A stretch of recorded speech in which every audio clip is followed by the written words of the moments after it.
सुप्रभात बच्चों। उम्मीद है आप स्वस्थ, प्रसन्न और कुशल होंगे। तुम्हारा नाम और यश इस बात पर नहीं निर्भर करता कि तुम क्या कर सकते थे, बल्कि तुम्हारा नाम और यश इस बात पर निर्भर करता है कि तुम क्या कर पाए। हाँ बच्चों, इस सुविचार के साथ मैं आज के सत्र की शुरुआत करती हूँ। इस सुविचार का एक वाक्य में यदि अर्थ मैं आपको समझाऊं तो यही है कि समय रहते आप अपने जीवन का सर्वोत्तम या सर्वोच्च कर डालिए, क्योंकि समय बीत गया तो आप फिर पछताते ही रह जाएंगे।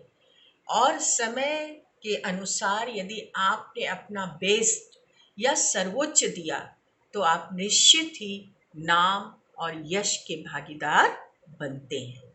ठीक है बच्चों, चलिए अब हम लोग अपने पाठ की ओर बढ़ते हैं। ये पाठ है दो पहलवान।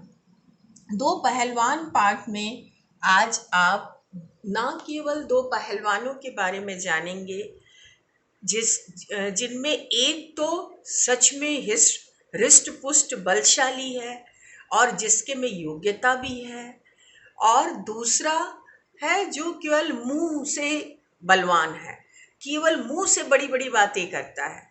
बल्कि एक तीसरे चरित्र को भी आप जानेंगे जो मुखजोर सिंह का बेटा है, और कहीं एक छिपा हुआ और चरित्र आपको उनकी पत्नी का आएगा नजर, जो वो भी एक कैरेक्टर है इस मुख्य इसमें, जो कि ये बताएगा कि शारीरिक बल, मुख से बोलने का बल के साथ दिमाग का बल भी बहुत जरूरी है, या दिमाग का बल सबसे सर्वोपरि है। यहाँ पर आप ऐसे लोगों के बारे में जानेंगे। और पहलवान का शाब्दिक अर्थ होता है बेटा जो हृष्ट पुष्ट और शक्तिशाली व्यक्ति, जो कुश्ती में माहिर हो। ठीक है। पहलवान लोगों का जीवन अब तो आप कम देख पाते हैं। पहले जब मनोरंजन के साधन नहीं हुआ करते थे तो लोग कुश्ती, शहरों में कुश्ती की प्रतियोगिता हुआ करती थी, अखाड़े बनते थे, वहाँ पे मिट्टी और बालू का रेत फैला करके अखाड़ा बनाया जाता था जिससे उन्हें चोट ना लगे, और पूरा अनाउंस किया जाता था शहर में कि आज दो पहलवानों के बीच दंगल है या कुश्ती है या पहलवानी का अद्भुत नज़ारा आप देखने आएंगे, और लोग चारों तरफ से भीड़ इकट्ठा करके देखने, जैसे आप लोग मैच वगैरह देखते हैं क्रिकेट के और विभिन्न प्रतियोगिताएं देखते हैं, वैसी भीड़ लगा करती थी और खूब जमकर कुश्ती का आनंद लोग उठाते थे। लेकिन अब ये सब चीज़ें कम हो गई हैं। आप भले ही ना देख पाएँ लेकिन दूरदर्शन पे आप देख पाते होंगे। चलिए बच्चों, अब हम लोग विषय की तरफ चलते हैं। दो पहलवान, मुखजोर सिंह और धरती पटक सिंह, दो नामी। बच्चों एक बार पढ़ने के पहले मैं आपसे ये कहना चाहूँगी कि आप भी अपनी किताब खोलिए और मेरे साथ साथ शुद्ध शुद्ध उच्चारण कीजिए। पाठ को आदर्श रूप में कैसे पढ़ा जाता है ये मेरे साथ साथ पढ़कर सीखिए। मुखजोर सिंह और धरती पटक सिंह दो नामी पहलवान थे। नामी माने जिनका नाम, जिनका यश दूर दूर तक फैला हुआ था।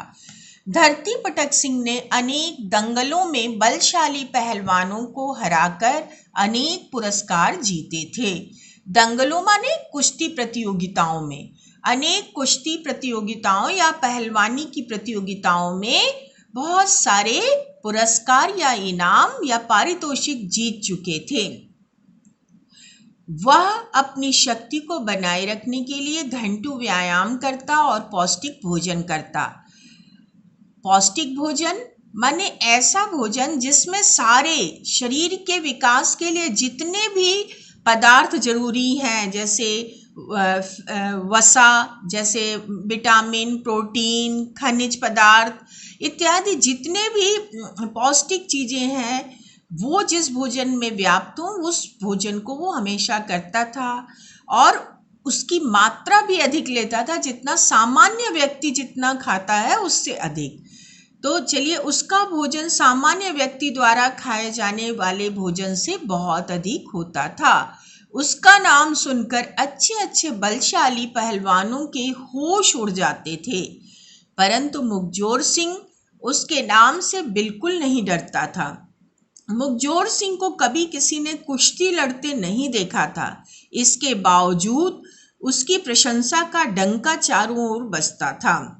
धरती पटक सिंह के दिल में मुखजोर सिंह को पटकने का बहुत बड़ा अरमान था। मुखजोर सिंह अक्सर कहता धरती पटक सिंह को उसने कई बार पटका है, वह उसके नाम से ही डरता है। बच्चों, यहाँ पर देखिए, होश उड़ जाना माने होश खो देना, और फिर एक और है यहाँ पर मुहावरा, डंका बजना, यानी कीर्ति फैलना या यश फैलना। ठीक है, ये तो आप लोगों ने दो मुहावरे इस पूरे अनुच्छेद में देखे।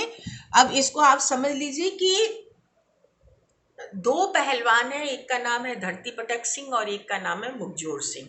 धरती पटक सिंह वाकई एक बलशाली और एक पहलवानी के गुणों को में महारत हासिल करने वाला एक तंदुरुस्त हृष्ट पुष्ट आदमी था। किंतु मुखजोर सिंह जो दूसरा पहलवान है, वो केवल मुंह से बातें गप्पे करके बड़ी बड़ी बातें करके लोगों को आकर्षित करता था। आज तक उसको किसी ने लड़ते हुए किसी कुश्ती प्रतियोगिता में नहीं देखा था, लेकिन बातें वो ऐसी करता था कि पूछो मत। ऐसे हमेशा कहता था कि मैंने तो धरती पटक सिंह को कई बार पछाड़ा है, या कई बार उनको पटकनी दी है, या कई बार उसे मैंने पस्त किया है, जबकि ऐसा नहीं था। केवल वो मुंह से बड़ी बड़ी बातें करता था। चलिए, अब हम लोग दूसरे पेज पर चलते बच्चों। अभी आपने इस पेज में देखा ये दोनों, जैसा कि वर्णन है, ये चित्र वर्णन भी आप कर सकते हैं। देखिए, एक पहलवान है, वो कैसे गिलास से दूध नहीं पी रहा है, देखिए सीधे पूरे केन से ही दूध पी जा रहा है, और खाने की मात्रा देखिए क्या है। और ये केवल अपना मुंह से वो कर रहे हैं। तो इस तरह से ये स्वाभाविक है, ये धरती पटक सिंह होंगे और ये मुखजोर सिंह। अब हम अगले पेज पर चलते हैं। उनके डींग और शेखी भरी बातें सुन सुनकर एक दिन धरती पटक सिंह कुश्ती लड़ने के लिए उसके घर की ओर चल पड़ा। डींग और शेखी भरी बातें माने बड़ी बड़ी बातें, यानी बड़ी बड़ी गप्पे या डींग मारना या शेखी बगाड़ना, ये सब उनकी सुन सुन करके धरती पटक सिंह उससे लड़ने के लिए बहुत इच्छुक हुआ कि आज तो मैं मुखजोर सिंह से दो दो हाथ करके ही आऊंगा, या मुकाबला करके आऊंगा, या आमने सामने आज तो मैं निपटारा करके ही आऊंगा। धरती पटक सिंह ने रास्ते में रुककर एक ढाबे पर खाना खाया। ढाबे का अर्थ है जो सड़क के किनारे छोटे छोटे होटल होते हैं, उन्हें हम ढाबा कह सकते हैं। उस ढाबे का सारा आटा वह एक बार में खा गया। फिर उसने एक तालाब पर पानी पिया। तालाब में बहुत कम पानी बचा। जब पेट भरने के बाद उसने डकार ली और तालाब के किनारे ही लेट गया। कुछ देर में उसे गहरी नींद आ गई। अब धरती पटक सिंह मुखजोर सिंह के घर की तरफ चला, और जाते समय उसे जोर की भूख लग गई। तो उसने एक ढाबे के पास जाकर वहां पर भोजन करने की सोची, और वहां जाकर उसने जी भर करके खाना खाया। इतना खाना खाया कि वहां का आटा ही खत्म हो गया। कुछ अतिशयोक्तिपूर्ण वर्णन है यहाँ पर कि कोई इतना खाना खा लेगा, लेकिन अब चूंकि कहानी है तो कहानी में कल्पना कुछ भी की जा सकती है, किसी भी एक छोर से दूसरे छोर की। तो यहाँ पर इन्होंने ये बताया कि वहाँ के जी भर के खाना खाया। फिर उन्हें प्यास लगी तो एक तालाब या जलाशय या सरोवर, एक सरोवर में के पास गए और वहाँ इतना जी भर कर पानी पिया कि तालाब में पानी ही कम बचा। ये भी एक अतिशयोक्तिपूर्ण वर्णन है, माने बढ़ा चढ़ा कर वर्णन है। फिर उसके बाद क्या है, वो वहीं पर खाना खा करके और पानी पीकर उसे आलस्य आया और वहीं पर तालाब के किनारे लेट गया और उसकी आंख लग गई या सो गया। अब चलिए हम लोग आगे चलें। उस तालाब पर प्रतिदिन एक हाथी पानी पीने आता था। उस दिन तालाब में पानी कम देखकर वह बहुत क्रोधित हुआ। वहां एक आदमी को सोता हुआ देखकर वह गुस्से से चिंघाड़ा। धरती पटक सिंह की आंखें खुली। वह तुरंत उठा और हाथी की सूंड को बगल में दबाकर मुखजोर सिंह के घर की ओर चल पड़ा। हुआ ये कि जब वो वहां पर सो रहा था तभी हाथी जो एक था, जो कि हर दिन उस तालाब में पानी पीने आता था, वो वहां आया और तालाब में कम पानी देखकर उसे गुस्सा आया और कस के चिंगाड़ा। और उसने धरती पटक सिंह की तरफ अपने कदम बढ़ाई थे। तब तक धरती पटक सिंह की आंख खुल गई और धरती पटक सिंह को भी गुस्सा आया और उसने गुस्से में हाथी की सूंड अपने हाथ में दबाई, अपने बगल में दबाई और अपने गंतव्य की ओर या अपने जहां वो जा रहा था उस ओर चल पड़ा। कहाँ जा रहा था वो? मुखजोर सिंह के घर की ओर। चलिए अब हम लोग आगे देखें। मुखजोर सिंह के घर के सामने पहुंचकर वह जोर से चिल्लाया, मुखजोर सिंह, मेरे डर से कहाँ छिपा है? हिम्मत है तो सामने आ और मुकाबला कर, नहीं तो मेरे पांव छूकर क्षमा मांग। मुखजोर सिंह ने धरती पटक सिंह की आवाज सुनी तो वो डर के कारण पिछले दरवाजे से भाग गया। उसके जाने के बाद उसकी पत्नी ने ऊंचे स्वर में घर के भीतर से कहा। इतनी बात आप समझ लीजिए बच्चों कि वो पहुंच गया मुखजोर सिंह के घर के पास और उसने चिल्लाकर मुकाबले के लिए उसका आह्वान किया या मुकाबले के लिए प्रेरित किया कि आमने सामने आओ और हम लोगों की कुश्ती होनी चाहिए। लेकिन मुखजोर सिंह तो वास्तव में उतना पहलवान था नहीं, ना उतना बलशाली था। वो दुम दबाकर या डर के अपने घर के दुम दबाकर भाग जाना माने डर कर भाग जाना, डर के अपने दरवाजे के पीछे के दरवाजे से भाग गया। और मोर्चा किसने संभाला? उसकी पत्नी और उसके बच्चे ने, जिसे अब धरती पटक सिंह को जवाब देना था। अब चलिए हम लोग आगे बढ़ते हैं। देखिए यहाँ पर आप चित्र में देख रहे हैं कैसे धरती पटक सिंह हाथी की सूंड पकड़े हुए जा रहा है। कितना बलशाली प्रस्तुत किया गया है। अब चलिए हम लोग आगे चलते हैं। उसकी पत्नी, जैसा कि पिछले आप पेज में पढ़े कि ऊंचे स्वर में घर के भीतर से पत्नी ने कहा, वे घर पर नहीं हैं, वे पहाड़ धकेलने बाहर गए हैं, 8-10 दिन में आएंगे। पत्नी भी उनकी मुखजोर सिंह की वैसे ही मुख से जोर थी या वैसे ही गप करने वाली थी। उन्होंने कहा कि वो यहाँ वहां नहीं गए हैं, बल्कि जबकि वास्तविकता क्या थी, वो डर कर भागा था मुखजोर सिंह। लेकिन यहाँ पर उसने स्थिति को संभालने के लिए बड़े दिमाग से ये जवाब दिया कि वो घर पे नहीं है, छोटा मोटा काम करने नहीं गए, बहुत बड़ा काम करने गए हैं, पहाड़ ढकेलने गए हैं। ये सुनकर धरती पटक सिंह ने हाथी उठाया और उसके आंगन में फेंकते हुए कहा, अपने पति से कहना कि मैं उसकी शक्ति देखना चाहता हूँ। आंगन में गिरे हाथी को देखकर घर में मौजूद मुखजोर सिंह की पत्नी और बेटा दोनों घबरा गए। देखिए यहाँ वर्णन है, ये हाथी आंगन में गिरा और यहाँ इनकी पत्नी और बेटा घबराहट से देख रहे हैं। अब जब ऐसा उनकी पत्नी ने कहा तो धरती पटक सिंह को गुस्सा आ गया और धरती पटक सिंह हाथी की सूंड तो पकड़े ही हुआ था, उसने कस के सूंड पकड़कर उछाला और सीधे मुखजोर सिंह के आंगन में हाथी गिरा। और हाथी को देखकर अब तो उनका बेटा और पत्नी थोड़ा घबराए, लेकिन घबराहट के बावजूद उन्होंने स्थिति को संभालने के लिए देखिए क्या क्या कारनामे किए। हम लोग आगे पढ़ते हैं। मुखजोर सिंह का बेटा बुद्धिमान था। वह अपने को संभालते हुए ऊंचे स्वर में बोला, माँ, वह पागल आदमी कौन है? इसने हमारे आंगन में चूहा क्यों फेंका है? इस चूहे का मैं क्या करूं? यहाँ पर बच्चे ने कितनी समझदारी से चीजों स्थिति को संभालने की कोशिश की और उसने कहा ये दिखाने के लिए धरती पटक सिंह को कि तुम्हारे बल का क्या अर्थ, हम लोगों के सामने तो ये हाथी चूहे के बराबर है, यानी हम तुमसे अधिक श्रेष्ठ हैं। और ये कहते हुए उसने कहा कि माँ, मैं इस चूहे का क्या करूं? अब माँ ने और अच्छे से जवाब दिया। उसकी माँ ने समझदारी दिखाते हुए कहा, बेटा, घबराने की कोई बात नहीं, अपने पिता को आने दे, उनके आते ही यह पागल दुम दबाकर भाग जाएगा।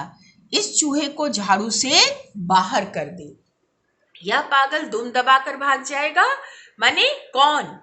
ये धरती पटक सिंह के लिए कहा उसकी माँ ने और अधिक समझदारी दिखाते हुए ये कहा कि पिता को आने दे, जब तेरे बलशाली पिता आएंगे तो ये डर कर भाग जाएगा। और रही हाथी की बात, तो हाथी के लिए उसने क्या कहा माँ ने कि बेटा, इस चूहे को झाड़ू से बाहर निकाल दे, झाड़ू से बाहर कर दे। यहाँ भी इतना आसानी से उसने कहा जैसे उनके लिए बड़ी आम बात है, कोई बड़ी बात नहीं, कोई हाथी है तो क्या, ठीक है। और ये सारी चीजें वो चिल्ला चिल्ला कर कह रहे थे ताकि धरती पटक सिंह सुने और डरे। चलिए अब हम लोग अगले पेज पर चलते हैं। आंगन में झाड़ू की आवाज धरती पटक सिंह के कानों में पड़ी। इसके बाद फिर मुखजोर सिंह के बेटे का स्वर उभरा, माँ, यह चूहा तो नाली में गिर गया। अब उसके बाद ये लोग झाड़ू की तेज तेज आवाज करना शुरू करते हैं ताकि धरती पटक सिंह सुने। और देर तक झाड़ू की आवाज करने के बाद बच्चा चिल्लाकर माँ से कहता है, माँ, अब क्या करूं, ये तो नाली में गिर गया चूहा। तो माँ कहती है कोई बात नहीं, उसे वैसे ही छोड़ दे। ठीक है बच्चे, अब चलिए हम लोग आगे पढ़ते हैं। धरती पटक सिंह सोचने लगा कि जब उसका बेटा इतना बलशाली है तो हो सकता है कि वह खुद मेरे जितना या मुझसे भी अधिक बलशाली हो। यह सोचकर वो थोड़ा भयभीत हुआ। अपने भय पर नियंत्रण रखते हुए उसने अपने घर के बाहर खड़े एक खजूर के पेड़ को उखाड़कर ऊंचे स्वर में कहा, अपने पिता से कहना मुझे एक छड़ी चाहिए थी, इसलिए मैं बाहर खड़े पेड़ को ले जा रहा हूं। धरती पटक सिंह के ऊपर मुखजोर सिंह की पत्नी और बच्चे ने जो तीर छोड़ा था, जुबानी तीर छोड़ा था, उसका सटीक असर हुआ, निशाना एकदम सटीक लगा और जो वो चाहते थे वो कर पाए। ये डराना चाहते थे धरती पटक सिंह को और वो डरा पाए। अंत में इन सारी बातों को सुनकर धरती पटक सिंह के मन में भी भय उत्पन्न हुआ और जाते जाते वो अपने भय को प्रदर्शित, अपने डर को प्रदर्शित नहीं करना चाहता था, इसलिए जाते जाते उसने दरवाजे पर जो एक खजूर का पेड़ था उसे जड़ सहित उखाड़ा और कहा, ये धमकाते हुए एक लहजे में उसने कहा कि अब जब तुम्हारे पिता आएंगे तो उनसे कह देना कि मुझे छड़ी की जरूरत थी, इसलिए मैं इतने बड़े खजूर के पेड़ को उखाड़ कर ले गया हूं। यद्यपि वो अंदर से डरा था, लेकिन जाते जाते भी वो अपने डर को प्रदर्शित नहीं करना चाहता था, इसलिए उसने ये प्रक्रिया की। अब हम लोग आगे चलेंगे। मुखजोर सिंह के बेटे ने चिल्लाते हुए कहा, माँ, देखो यह पागल मेरे पिता के दातुन लेकर भाग रहा है। दातुन मतलब आप नहीं समझते होंगे शायद, आप तो ब्रश वाले बच्चे हैं, ब्रश करते हैं, लेकिन पहले लोग नीम की दातुन, बबूल की दातुन, अच्छी पेड़ों की नाजुक डालियों को तोड़कर उससे दांत को साफ किया करते थे। कुछ पेड़ों के वो आपके उनके दांतों को मजबूत रखते थे। तो यहाँ पर दातुन का मतलब जो दांत साफ करने के लिए नाजुक डालियाँ पेड़ों नीम वगैरह की होती हैं वो। अरे आम की भी दातुन लोग करते थे, आम के पेड़ की। तो दातुन, बच्चे ने क्या कहा, वो तो छड़ी बोल कर गया और मुखजोर सिंह को सुनाने के लिए बच्चे ने चिल्ला कर कहा, माँ, देखो तो पिता की दातुन लेकर भाग रहे हैं, माने इसको दातुन का, इतने बड़े पेड़ को बच्चे ने दातुन कह करके, और जो रही सही कसर थी धरती पटक सिंह की, उस डर की सीमा को एकदम बढ़ा दिया और वो भागा। पेड़ के दातुन कहते सुनकर धरती पटक सिंह की आंखें फटी की फटी रह गई। माने यहाँ यह एक मुहावरा है जिसका अर्थ होता है हैरान रह जाना। धरती पटक सिंह हैरान रह गया और उसे विश्वास हो गया कि मुखजोर सिंह से कुश्ती लड़ने पर उसे हार का सामना करना ही पड़ेगा। और वह यह सोचते हुए हैरान रह जाना भी कर सकते हैं, और आंखें फटी की फटी रह जाना, फटी रह गई का आप ये भी लिख सकते कि आश्चर्यचकित हो जाना, अचंभित हो जाना। ठीक है, अब हार का सामना करना ही पड़ेगा ये सोचते हुए वह वहां से भाग खड़ा हुआ। और वो मुखजोर सिंह ने सोचा कि धरती पटक सिंह ने सोचा कि यदि मुखजोर सिंह सच में आ गया तो मैं कुश्ती में हार ही जाऊंगा, क्योंकि माँ बेटे की बात सुनकर के उससे लग गया था कि मुखजोर सिंह सच में काफी बलशाली पहलवान है। कुछ देर बाद मुखजोर सिंह घर लौटा और अपने बेटे से पूछा, कहाँ गया वह गप्पी? अभी भी मुखजोर सिंह वैसे ही है, मुख से जोर, यानी आने के बाद भी उस समय तो धुन दबाकर भागा था, लेकिन यहाँ पर फिर वो पूछता है कहाँ गया वह गप्पी। अपने बेटे के सामने धाक जमाते हुए उसने ये बात कही। बेटे ने उत्तर दिया, वह हमारा खजूर का पेड़ उखाड़ कर भाग गया जैसा हुआ था। उसने क्रोधित स्वर में कहा। मुखजोर सिंह ने क्रोध के साथ कहा, मेरा बेटा होकर भी तूने मेरा नाम डुबो दिया? उसे करारा जवाब क्यों नहीं दिया? तुझे मैं अभी नदी में फेंक कर आता हूं। नाम डुबो देना माने मर्यादा खो देना। उसने कसकर अपने बच्चे के ऊपर गुस्सा किया। अपने बेटे के सामने भी वो अपनी धाक जमा रहा था और उसने कहा, वाह, तुमने करारा जवाब क्यों नहीं दिया? कसकर मुंह तोड़ जवाब क्यों नहीं दिया? और चल, मैं तुझे अभी सजा देता हूं। और उसे अपने कंधे पर बैठाकर झूठा नाटक करते हुए नदी में फेंकने जाता हूं ऐसा नाटक करता है। उसे मालूम था कि शायद उसका बच्चा डर जाएगा और रास्ते में ही बोलेगा, नहीं पापा मुझसे गलती हो गई, और अपनी धाक भी वो जमा पाएगा और बच्चे को डरा भी पाएगा और घर वापस आ जाएगा। क्योंकि उस समय जब वो दुम दबाकर भागा था या डर कर भागा था तो अपनी पत्नी और बच्चों की नज़रों में कहीं वो नीचे ना गिर गया हो, इस बात को साबित करने के लिए उसने ये सारा नाटक यहाँ फिर शुरू कर दिया था। अब चलिए, मुखजोर सिंह ने अपने बेटे को कंधे पर बिठा लिया और नदी की तरफ चल पड़ा। नदी गांव से बहुत दूर थी। वह पैदल चलते हुए सोच रहा था कि यदि उसका बेटा रास्ते में रोएगा तो समझाकर उसे क्षमा कर देगा, परंतु उसका बेटा तो आराम से कंधे पर बैठा रहा। बच्चा तो बहुत समझदार था, उसे सारी बातें समझ में आ रही थी। मुखजोर सिंह ने उसे डराने के लिए कहा, नदी पास ही है, यानी अब नदी आ गई है। वो सोचा कि बच्चा रोने लगेगा, लेकिन बच्चा तो घबराया ही नहीं। बेटे ने कहा, हाँ पिताजी, मुझे भी लहरें उठती हुई दिखाई दे रही हैं। लहरें उठती हुई समझ रहे हैं, नदी में लहरें आती हैं, आप देखते होंगे नदी को तो लहरें उठती गिरती दिखती हैं। बेटे का कथन सुनकर उसका क्रोध शांत हो गया। उसने उसे कंधे से उतारा और पूछा, मुझे सच सच बता, तूने उस आदमी से कुछ कहा या नहीं? बेटे ने उत्तर दिया, मैंने उसे कुछ नहीं कहा, परंतु अपनी माँ से कहा था कि एक पागल आदमी मेरे पिता की दातुन लेकर भागा जा रहा है। मुखजोर सिंह ने उसकी पीठ थपथपाते हुए कहा, बेटे, एक दिन तू दुनिया में अवश्य मेरा नाम रोशन करेगा। नाम रोशन करेगा माने मेरा यश बढ़ाएगा या मेरी कीर्ति दुनिया में फैलाएगा या मेरा यश फैलाएगा। अंत में जब उसने देखा मुखजोर सिंह ने कि बेटे के सामने उसकी एक नहीं चल रही है, यानी उसकी जो सबसे बड़ी कला है मुख से अपने को बड़ा बताना वो बेटे के सामने नहीं चल पा रहा है, तब उसने कंधे से बेटे को उतारा और फिर अपने उसी प्रश्न पर लौट आया कि जब उसने खजूर का पेड़ उखाड़ा तो तुमने कुछ भी नहीं कहा सच में, ताकि बात को यहीं खत्म करके वो वापस लौट सके। तब उस बच्चे ने कहा, मैंने उससे कुछ नहीं कहा बेशक, लेकिन माँ से जरूर कहा था, माँ देखो ये पिता के दातुन को उखाड़ कर ले जा रहा है। तब अब मुखजोर सिंह के पास कोई और चारा नहीं था और मुखजोर सिंह ने अपने बेटे को की पीठ ठोकी और कहा, शाबाश, तुमने तो स्थिति को अच्छे से संभाल लिया, तुम मेरा नाम जरूर रोशन करोगे।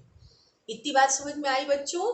अब आप लोगों ने पाठ को अच्छे से पढ़ा, पाठ के कठिन शब्दों को जाना, कुछ मुहावरे भी थे जिनके अर्थ जाने, और पाठ में मुख्य रूप से आपने जाना, कई चीजें जानी, जैसे एक तो बुद्धि बल को देखा, एक मुंह से बड़ी बड़ी बातों के करने के बल को देखा, और एक शारीरिक बल को देखा। अब ये निश्चित आपको करना है कि इन तीनों में सबसे बड़ा बल क्या था। यदि मेरी नजरिए से देखिए तो मुझे बुद्धि बल सबसे बड़ा लगा, क्योंकि एक विकट संकट के रूप में धरती पटक सिंह प्रकट हुआ था मुखजोर सिंह के दरवाजे पर, जिसका सामना करने की हिम्मत मुखजोर सिंह में नहीं थी और मुखजोर सिंह तो भाग गया। लेकिन उस परेशानी का सामना अपने बुद्धि के बल पर मुखजोर सिंह के बच्चे और पत्नी ने बड़े आराम से किया, और ना केवल सामना किया बल्कि धरती पटक सिंह के मन में एक भय भी बैठा दिया मुखजोर सिंह के संदर्भ में, या मुखजोर सिंह के बारे में सोचकर धरती पटक सिंह हमेशा भयभीत हो, ऐसा एक मन में ऐसा एक धरती पटक सिंह के क्रिएट भी किया, या ऐसा एक डर भी बैठा है।